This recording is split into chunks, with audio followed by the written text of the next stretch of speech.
Welcome back to Cozy Club Stories, where we tell tales of old for you to relax and fall asleep to. Tonight, we will be retelling the tale of an old wizard named Corwin Thorn in the Ember Vale. So get comfy and prepare to lose yourself in this relaxing, dark fantasy adventure.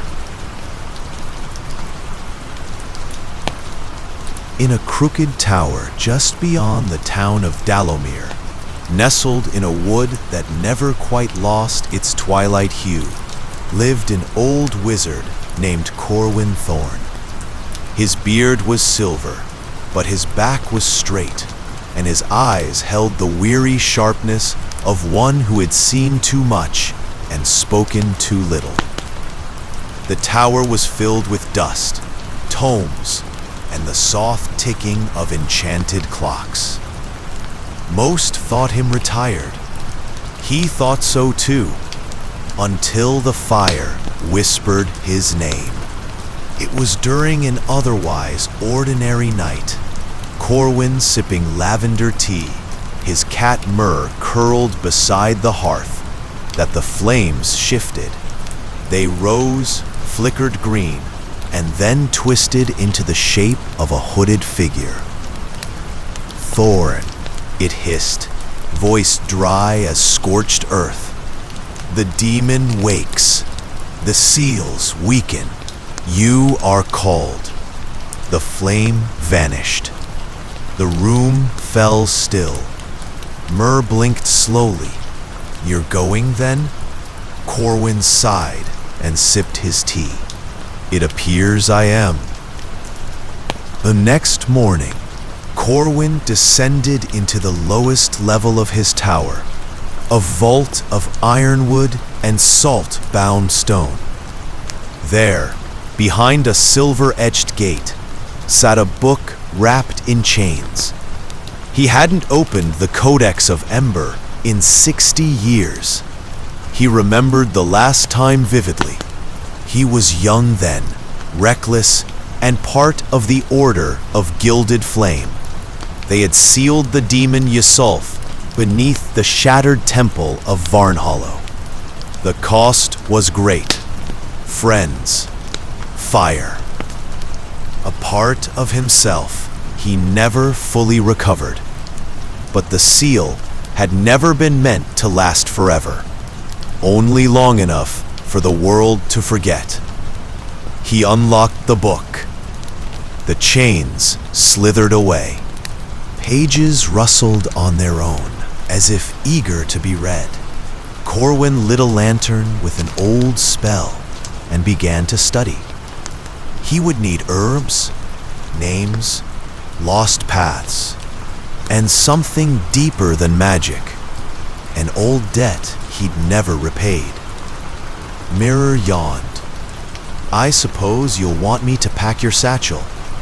Corwin smiled. "Only the essentials. And the peppermint biscuits."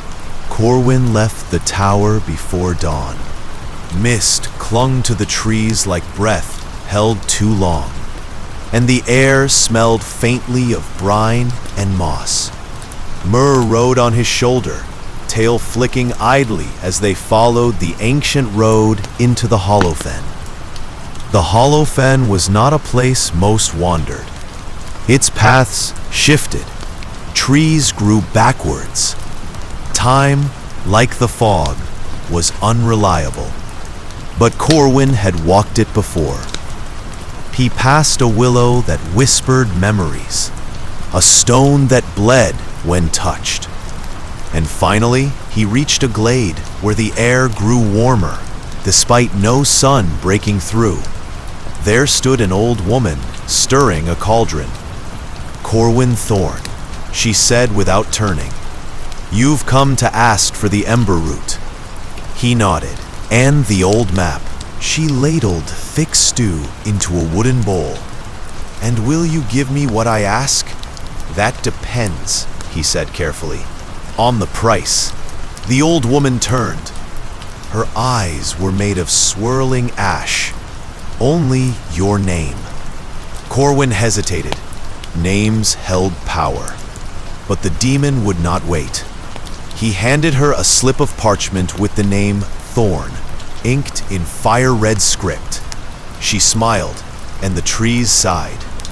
He left the glade with the map, the route, and the quiet certainty that something important had just been left behind. The map led Corwin eastward through dead lands where even shadows feared to linger.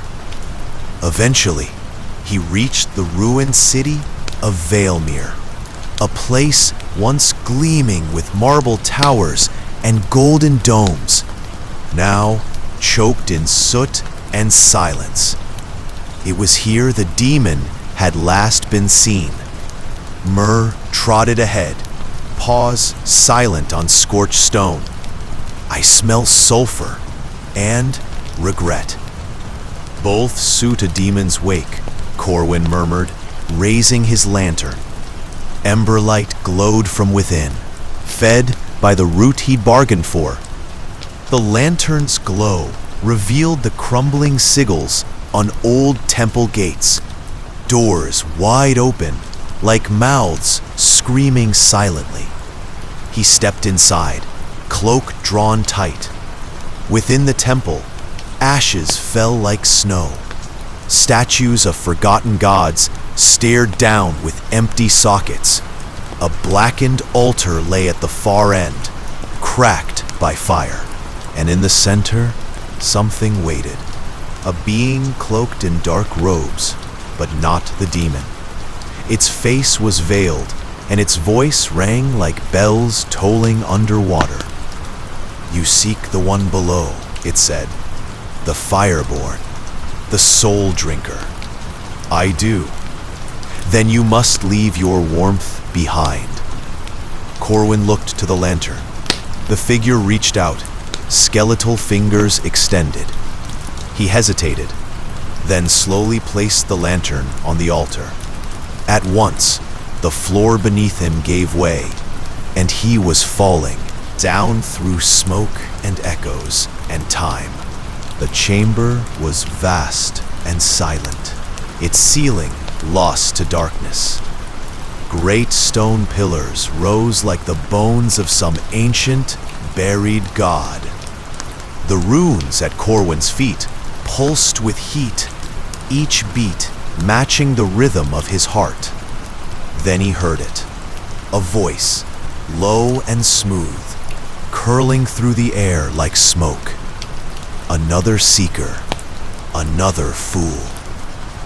Corwin turned slowly. From the gloom emerged a creature, swathed in tattered crimson and black. Horns spiraling like molten stone, eyes glowing coals. Its form shifted at the edges, part shadow, part flame, ever changing. This was the demon, Valemere the Bound, breaker of circles, devourer of hearts. "You carry the ember," it said, "the last light of Izmir, the last defiance." Corwin stood his ground. "I came to end you." The demon chuckled. "Then come, little flame, burn brightly. Let me see if your light holds." It surged forward with impossible speed, but Corwin raised his staff, shouting a name older than the stars. Light burst forth, not fire, but memory, the laughter of his old mentor, the bells of Windmere Tower, the scent of lilacs in spring. The demon hissed and recoiled. "You cast magic from dreams." "I cast what you cannot consume," Corwin said. Around them, the runes flared brighter. This was not yet a victory, but the first blow had landed, and the battle had begun. The ground shook as Valemere unleashed his fury. Flames surged across the stone floor, licking at the air like serpents. Shadows warped and twisted into screaming faces. and the columns of the chamber cracked under the strain of ancient power. Corwin stood firm, his robes scorched at the hem, the ember staff glowing like a captured sun in his grip. "Your magic is borrowed," Valamir growled. "Your soul is soft.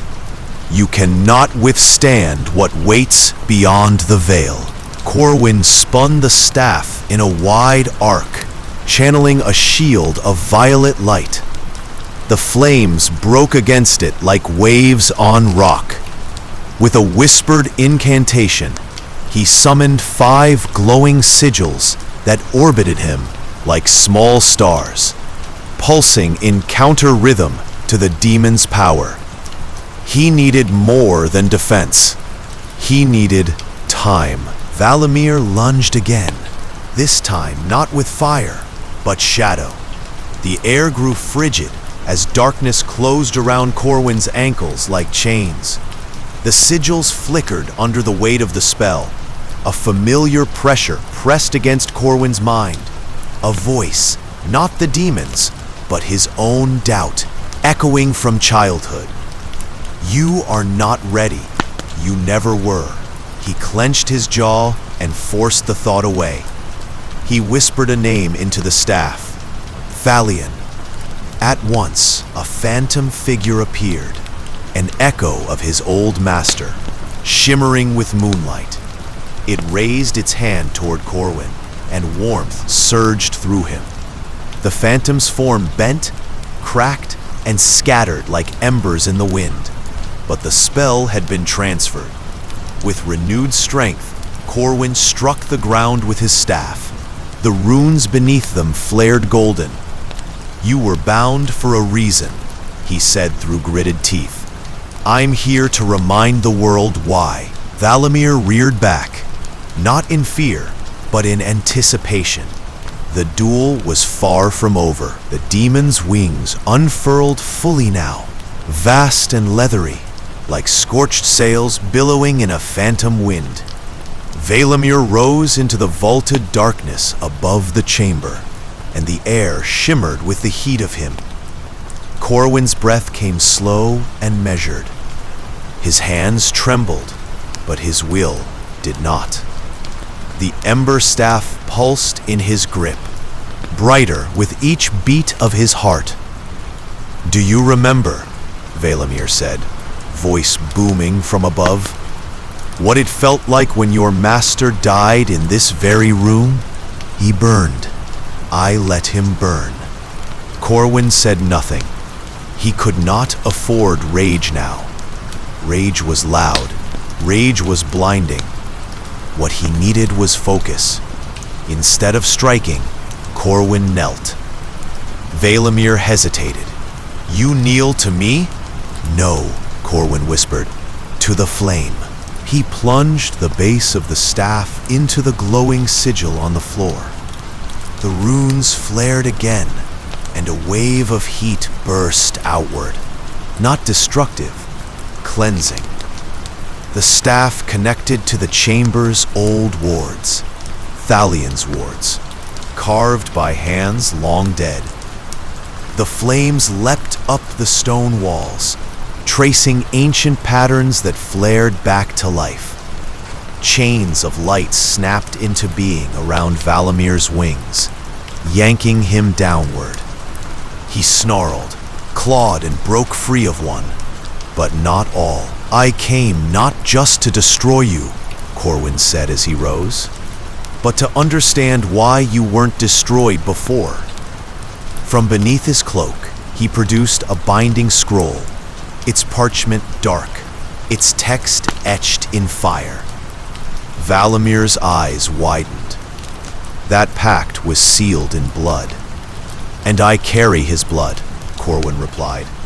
He spoke the incantation, and the scroll ignited, not with flame, but with memory, and the chamber changed.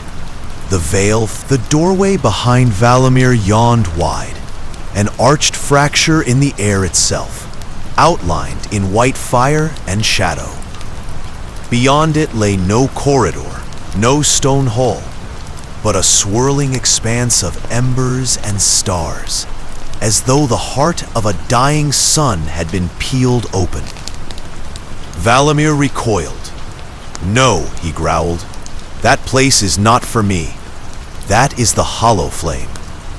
Corwin's hand tightened around the ember staff. Exactly. The hollow flame.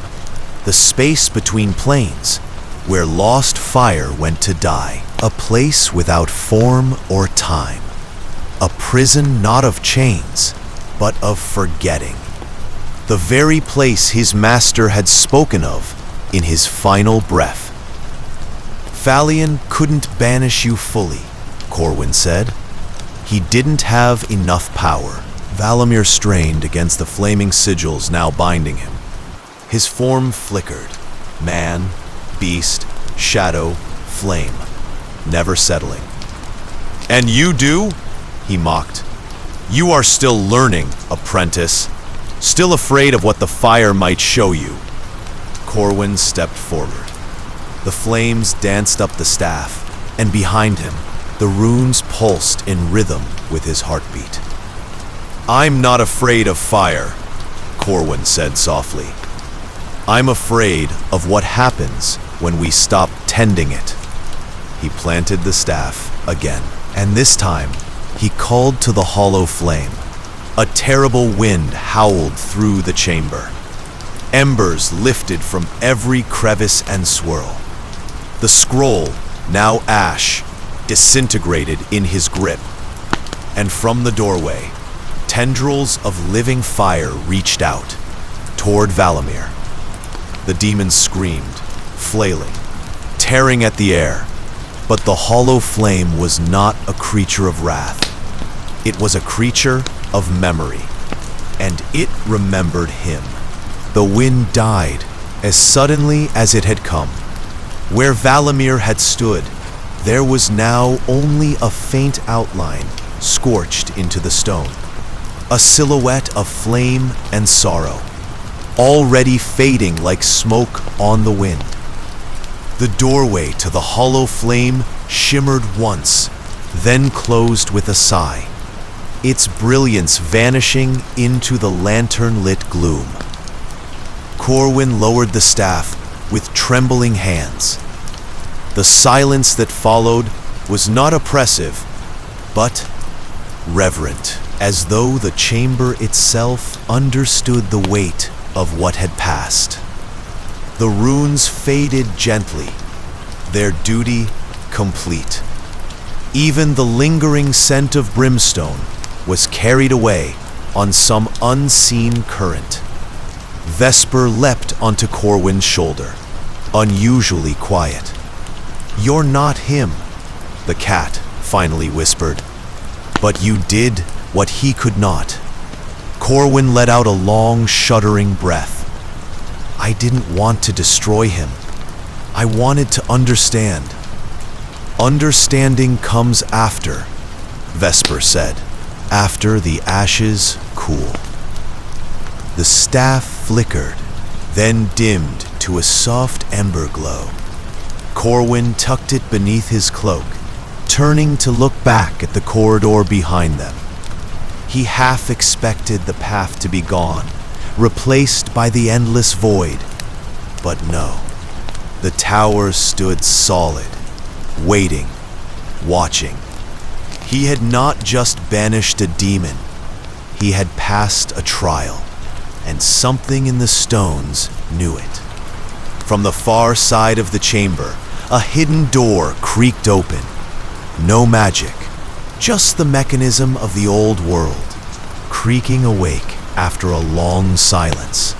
Corwin turned toward it, shoulders heavy, but eyes clearer than they'd ever been. The path wasn't over, but the fire inside him had found its shape. Beyond the hidden door was a winding stair of blackstone, slick with moss and glowing faintly with runes that pulsed like the slow beat of a giant's heart. Corwin descended cautiously, the only sound the soft tap of his boots and Vesper's occasional huff of irritation. "This place stinks of old ink," the cat murmured, wrinkling her nose. At the base of the stair, a vast subterranean chamber opened up, round as a coin, its walls lined from floor to ceiling with shelves of parchment scrolls, iron-bound tomes, and whispering pages that turned themselves. The ceiling stretched high into shadow, suspended by columns carved with dragons and twisted trees. A single candle burned on a desk of cracked marble at the center, illuminating a figure in tattered red robes. The figure looked up as they approached. "Ah," said the old woman, her voice dry as vellum. "The firewalker comes." Corwin paused, instinctively "The archivist," she said, inclining her head. Her face was a map of ink stains and age, her eyes reflecting flame, though no fire was near. Guardian of the true record, keeper of the contracts between this world and what lies beneath it. Vesper growled softly. "I felt the shift," the archivist continued. "Valamir is gone, or quieter, at least." "I had to stop him," Corwin said. "He was going to burn everything." The archivist chuckled, dry and brittle. "They always do. But every fire leaves seeds behind, and the worst of them do not go willingly." Corwin frowned. "You're saying he's still alive?" "In part," she said. "In parchment, in pact, in name. Demons don't die. They are rewritten. You've closed the book, but you've not thrown it into the sea." A chill crept up his spine. "What now?" he asked. "Now," she said, rising slowly. "You choose whether to seal the veil permanently, or open it just wide enough to speak with what lies beyond." Her hand rested on a scroll bound in silver twine, its seal bearing the same thorn symbol that had haunted his dreams. Vesper hissed, "I don't like choices that come with binding ribbons." Corwin stepped forward anyway. The past had whispered, but now the future was calling. The scroll shimmered faintly under the archivist's skeletal fingers. Its silver twine pulsed with a rhythm not unlike a heartbeat. Slow, steady, and unnatural. "This is the original contract," she said, voice barely above a whisper. "Forged in ash and flame. It bound Valamir to this world and in turn gave the arch-wizard Morlin the power to build the warded cities.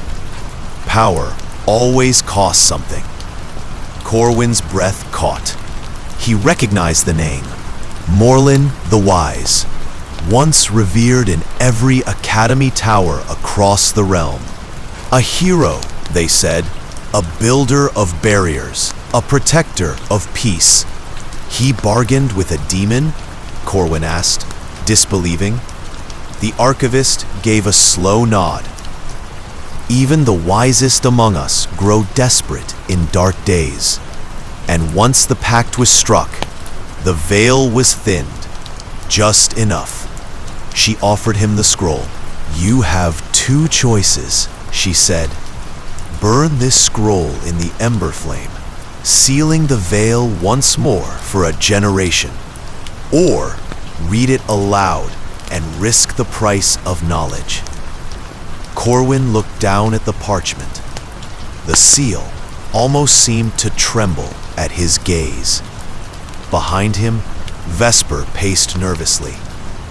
"Don't do it," she muttered.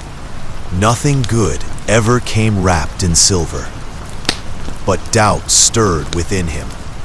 If he destroyed the scroll, the demon would be kept at bay, but not forever. The binding would weaken again. Another generation would face what he had faced, maybe worse.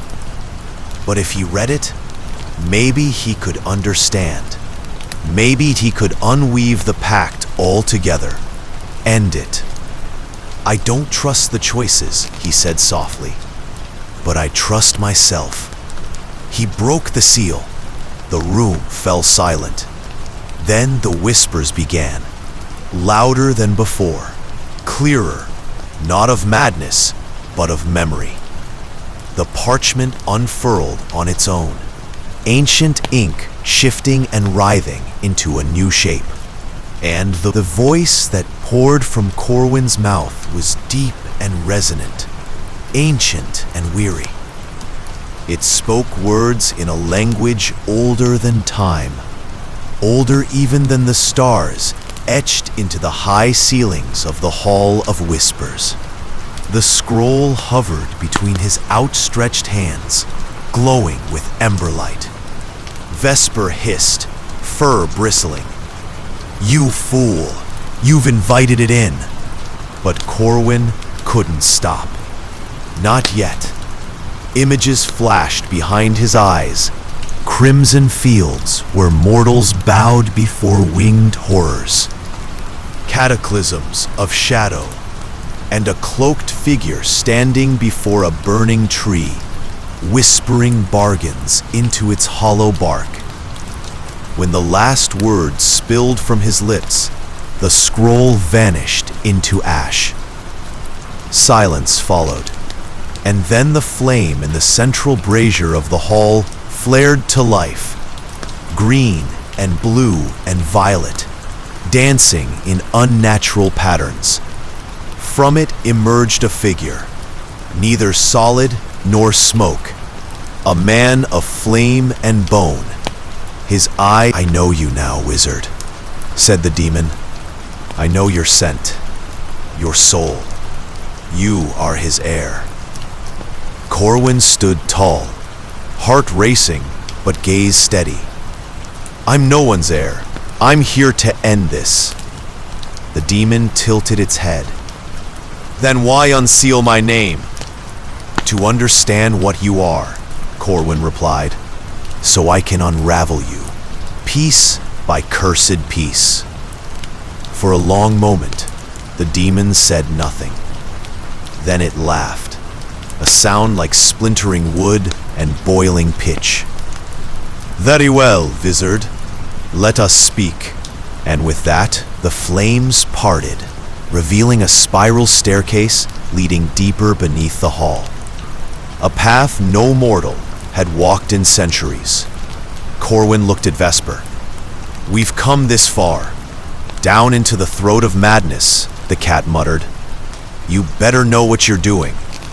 He didn't, but he had no intention of turning back. And so, with the last light of day flickering above, they descended into the dark below. The spiral staircase groaned beneath Corwin's boots. Each step downward felt colder, as though the air itself recoiled from the path they followed. Moss and old soot clung to the stone walls. Vesper's tail flicked anxiously as she padded just ahead, ears twitching.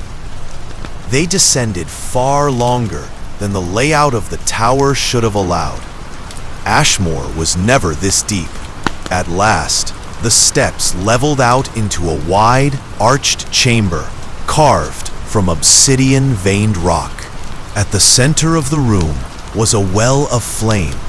Not fire exactly, but a seething pool of lightless energy that writhed and pulsed like a heart. The demon stood near it, coalesced into a more humanoid shape, long-limbed, cloaked in smoldering shadows, with eyes like iron dropped in a forge. "This is where it began," the demon said. "Where your master's master summoned me first, long ago. He thought himself clever, too." Corwin ignored the bait. "What do you want? Why come back now, after so long buried?" "I never left," it said, and raised one burning hand. From the edges of the chamber, figures emerged, shadows wrapped in tattered robes, faces hidden beneath cracked porcelain masks. "The forgotten," Vesper whispered.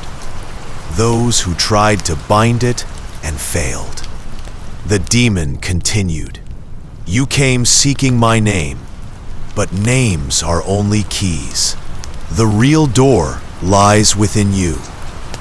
"I didn't come to open anything," Corwin said, drawing a runic sigil in the air. "I came to close it, for good."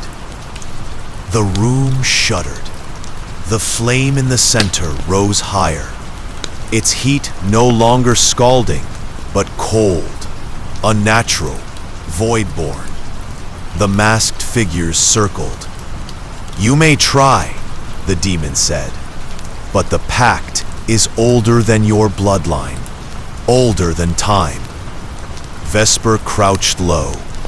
"We need to disrupt the well." Corwin nodded. "Then let's rewrite the ending." And with a flick of his wrist and a whispered word of unmaking, Corwin's spell struck the edge of the flame well with a thunderous crack, sending tendrils of raw light veining across the floor. The chamber groaned, as if the stone itself disapproved. Sparks of arcane force ricocheted from wall to wall, burning lines of silver fire into the darkness. The demon recoiled but did not falter. With a flick of its wrist, it called up a wall of shrieking shadow between itself and the mage. The forgotten surged forward, their movements stiff, unnatural, like puppets half aware of their strings. Corwin raised both hands, fingers crackling with energy. "By the circles of Duskvale, by the oath of the third flame, scatter!" A wave of magic burst outward, catching the front line of the forgotten and hurling them backward. Masks shattered against the stone. Vesper darted through the chaos, leaping onto a ledge that overlooked the well, her eyes aglow. "I can't hold this shield forever," Corwin shouted, as a second spell arced toward the demon's veil. "Find the anchor. There must be something tethering it here," Vesper hissed, then vanished into the gloom behind the central flame. The chamber darkened further, but Corwin sensed movement. Shadows coiling at the edges of his vision, whispers worming their way into his mind. "You are not strong enough. You are alone. You are not your master." "No," he growled, driving his staff into the ground. "But I am me." A pulse of golden light erupted from his core, a memory of warmth, of home, of parchment and tea and soft-spoken lessons. The whispers flinched. The shadows retreated. Then Vesper's voice rang out from the far side of the chamber. "I found it." She stood before an altar, small, half hidden behind the flame well, upon which sat an ancient book, bound in chains of rusted silver and etched with runes that bled light.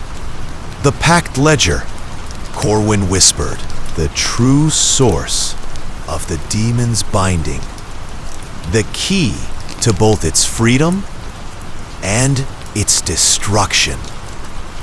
The Pact Ledger pulsed with a heartbeat not its own. Each throb of light from its sigil-stamped cover sent tremors through the floor, as if the very mountain beneath them felt its presence.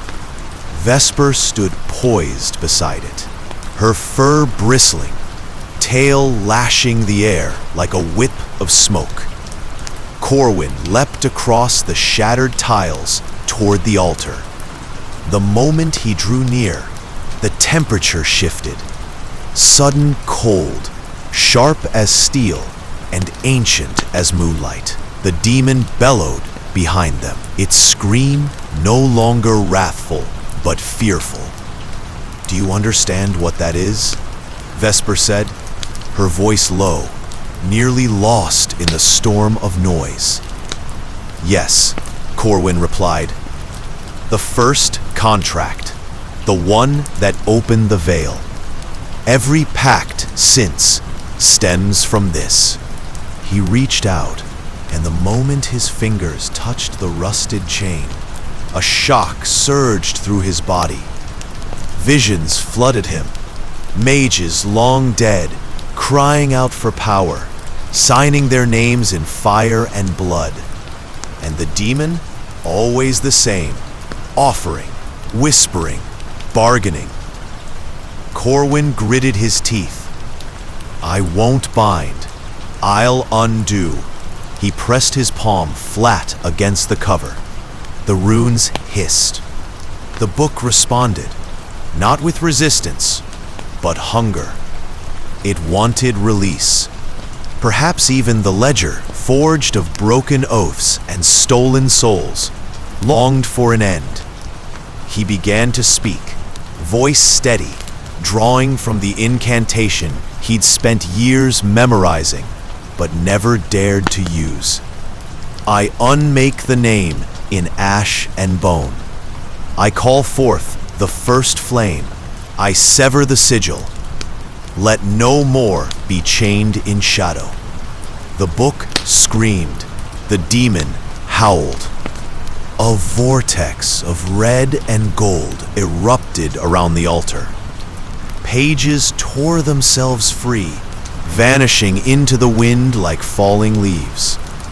The packed ledger glowed white-hot, then cracked down its center with a sound like thunder cracking marble. From the heart of the well, the demon faltered. Its form quivered, flickered, then began to shrink. Corwin stepped back, breath ragged. The chains had fallen away, and the veil was spinning. The silence that followed was unnatural, so complete, it rang in Corwin's ears like a bell. The packed ledger lay split in two upon the dais. Its final page burned into nothingness. The cavern, once filled with groaning stone and the churn of fire, was still. The demon slumped at the edge of the shattered well, its molten eyes dimming, breath coming in shallow, fading gusts. Corwin stood over it, the soft light of his staff illuminating the creature's face. There was no rage there now, only exhaustion, and perhaps, deep beneath the horror, relief. "You were bound too," Corwin whispered. The demon's mouth curled faintly, not in mockery, but in something like understanding.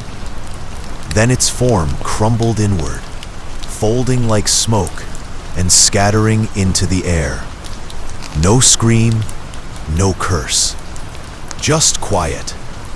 Corwin turned to Vesper, who crouched beside the broken ledger. She looked up at him, her 3 eyes gleaming. "The veil has thinned. The chains are broken, but nothing ever truly ends, wizard. It simply becomes something else."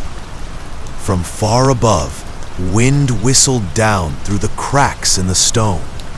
The mountain exhaled. Snow, long held back by arcane heat, began to fall softly into the ruined chamber. They emerged into the morning light. The sky had cleared. Not fully. No fantasy grants absolution so easily, but the clouds had broken enough to let gold filter through. The trees below the pass shimmered with frost, peaceful in their slumber.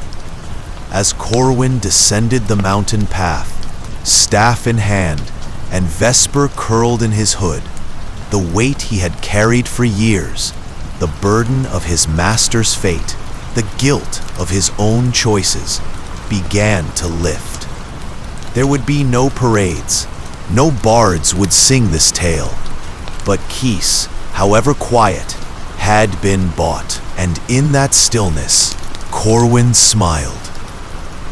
Winter passed like a sigh through the highlands, and spring came quietly to the Vale of Andor. The storm-racked peaks of Mount Nerif softened beneath wildflowers and mist. Snowmelt whispered through brooks, carrying the last remnants of ash into the earth, where even ruin could root itself into something new.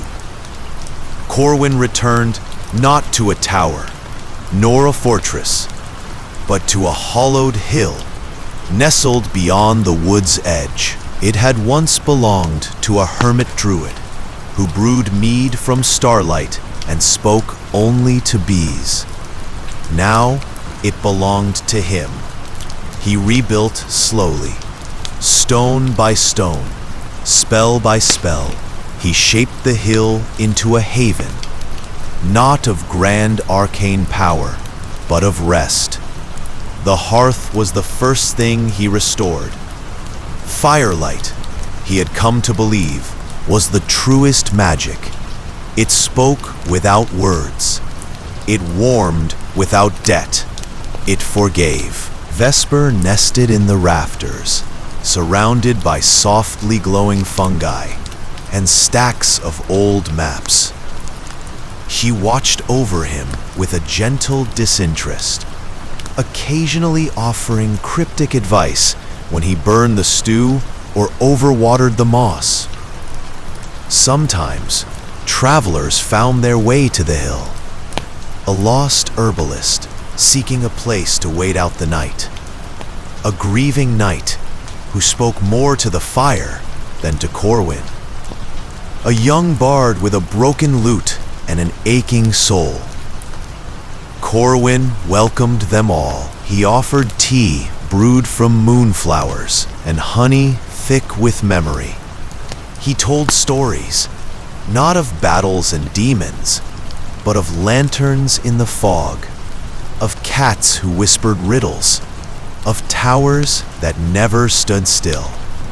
And when the fire burned low, he sat in the quiet and simply listened. Because sometimes, that was the greatest magic of all. One dusky evening, Corwin heard it again, the bell. Not the terrible bell of the demon's binding, but a smaller sound, gentler. It echoed from the trees, slow and deliberate, as if someone were testing whether time still listened.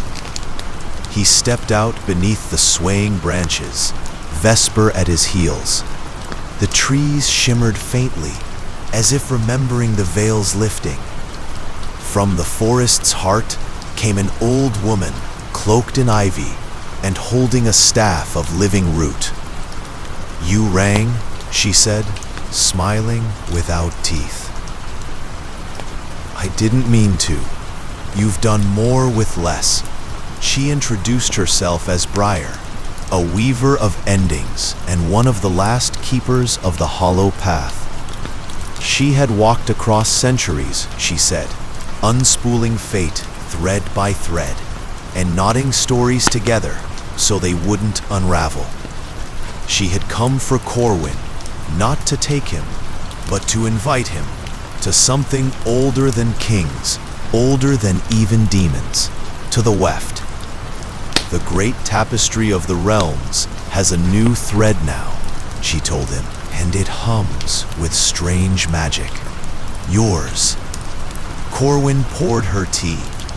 They spoke until the stars turned, and when morning came, she left him with a spool of silver thread and a cryptic instruction.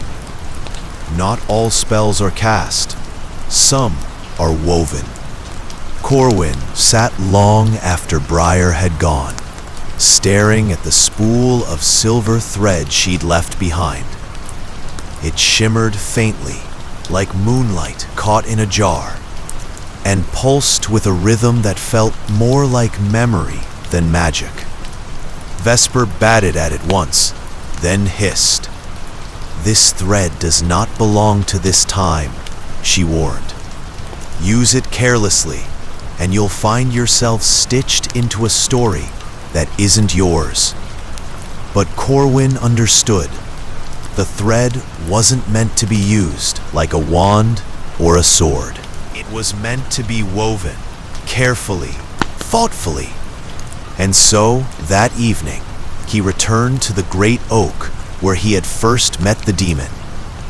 There, beneath its roots, he found the hidden chamber spoken of in legends.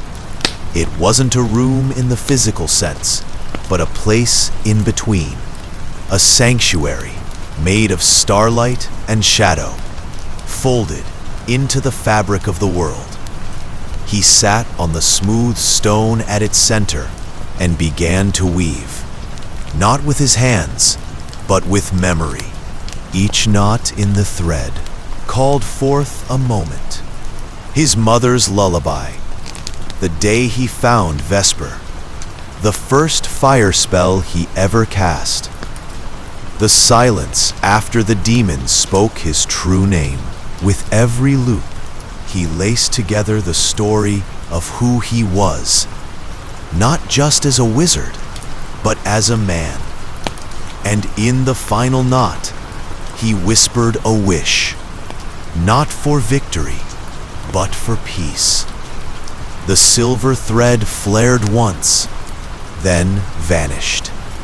When Corwin opened his eyes, the demon was waiting. The demon stood at the edge of the stone circle, watching Corwin with eyes like broken glass, reflective but empty. "You returned to me without a weapon," it said, its voice quiet for the first time. "And yet you are not unarmed." Corwin rose slowly. "I've come to offer a binding." The demon tilted its head, the motion too precise, too graceful to be human. "A binding is a chain." "No," said Corwin, "a story." He stepped forward, hands open. Around him, the air thickened with old magic, the kind that whispered of beginnings and endings, the kind that required truth. "I know your name," Corwin said. At that, the demon flinched. "I learned it not from a spell or a scroll, but from the silence in between your words, the way the shadows recoil from your sorrow. You were not always this fire and ash. You were made." The demon breathed in, as if it remembered how. "I see you," Corwin said gently. "You are Ashavriel, once a guardian, once a voice of light."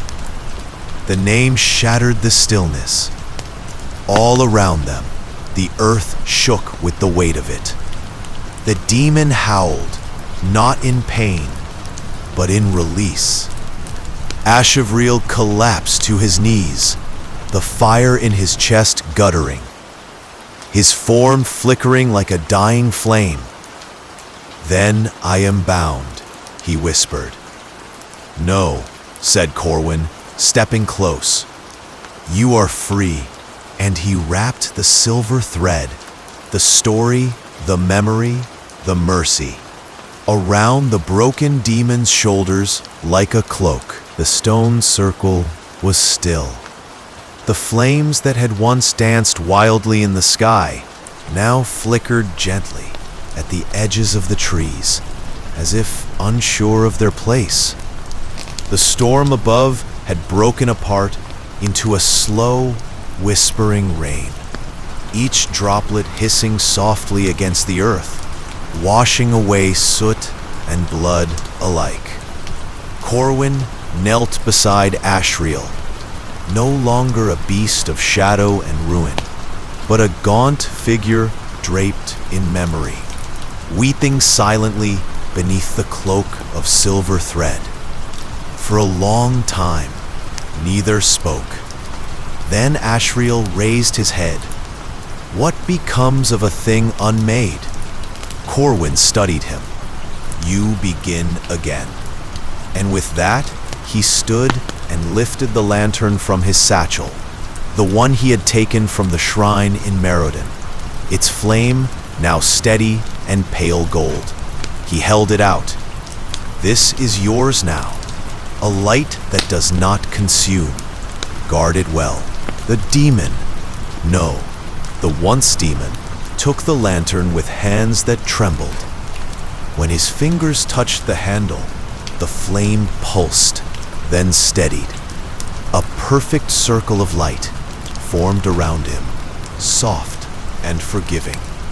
Corwin smiled, weary to the bone. The world will still fear you. They always have. But now you have a name again, and a choice. Ashavriel looked toward the trees, which no longer whispered, but hummed with quiet magic. Then I choose to protect. Corwin nodded and turned toward the edge of the glade, where the path home shimmered faintly beneath the rain. The demon did not follow, and that was how it should be. The road from the Ember Vale was not the same one Corwin had come by. It wove through quiet trees and fields restored to stillness. And though the rain still fell, it was soft now, like a lullaby sung to the land. The lantern at his side burned gently, no longer to ward off evil, but to light the way home. Every step felt heavier, not with dread, but with the long release of purpose fulfilled. His boots scuffed wet stone. His robes clung to him in the chill. But his heart, for the first time in years, was calm. When he reached the outskirts of the first village, Hearthmere, the children playing near the well fell quiet. One bold girl stared at him, then pointed at the lantern. "You're the wizard who stopped the fire in the sky." He smiled. "No," he said gently, "just someone who helped a fire remember how to warm, not burn." Word of his return traveled faster than his steps. In town after town, people gathered to watch him pass, not in fear or awe, but in gratitude. No one asked for miracles. No one demanded anything. They simply let him walk in peace. When he returned at last to the lonely tower on the cliffside above Gloamreach, the sky had cleared. 1,000 stars blinked open like sleepy eyes. He climbed the stairs, every stone familiar, every creak in the railing a welcome ghost. Vera was waiting inside, perched on the edge of his desk, the window open behind her. "Took your time," she said. "I was saving the world," he replied, sinking into the worn chair. She smirked, then reached into her cloak and withdrew a wrapped parcel. "I saved you some bread. It's still warm." He took it, hands trembling now, not from magic, but from the comfort of returning. Together, they sat at the tower window, watching the night stretch out across a world that, at last, knew peace. And far, far away, in a forest where no one dared walk, a lantern burned quietly beneath a tree, watched over by a figure with silver-threaded hair and eyes no longer aflame. A protector, not a destroyer. The story was done, but the light would remain.